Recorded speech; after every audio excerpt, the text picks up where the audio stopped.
So we are going to show you what we just did to get the spare tire to finally come down on a Chevy Silverado. And it's a terrible design. Really, this should be recalled, but this is what you do.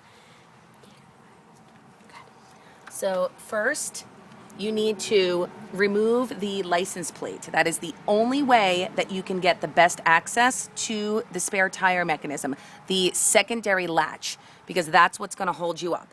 You will read the manual, and it will tell you to use this to crank it and release it, and that will not work. You need to access the secondary safety latch, which they designed so that the spare tire does not fall off while you're driving.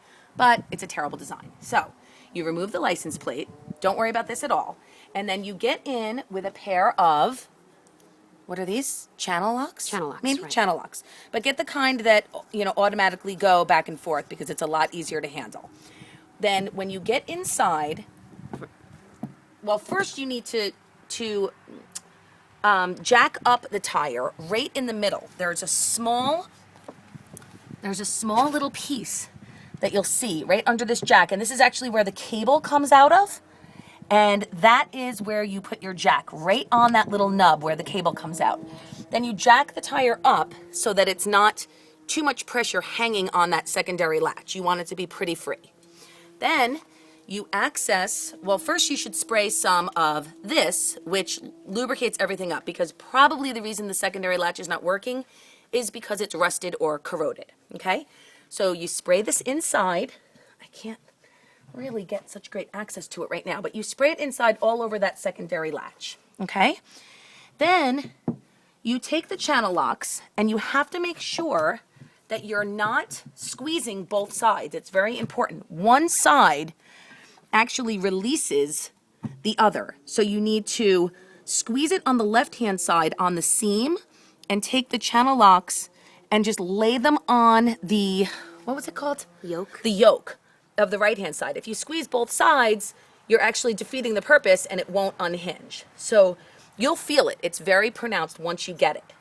When you push it in, you'll feel it, and then as you're holding it in, have somebody else lower the jack. And preferably pull it out. We left our jack in here because we weren't sure what was going to happen. And then the tire dropped after 3 days of trying. And 2 people coming out from roadside assistance. But once you do it and you have it, you know how to do it, it's actually quite easy. It shouldn't take more than, 20 minutes. But I guess when you're on the side of the road, that's a long time. So that's it. If I had better access, I would actually show you the secondary latch, but I might be able to get it. In here.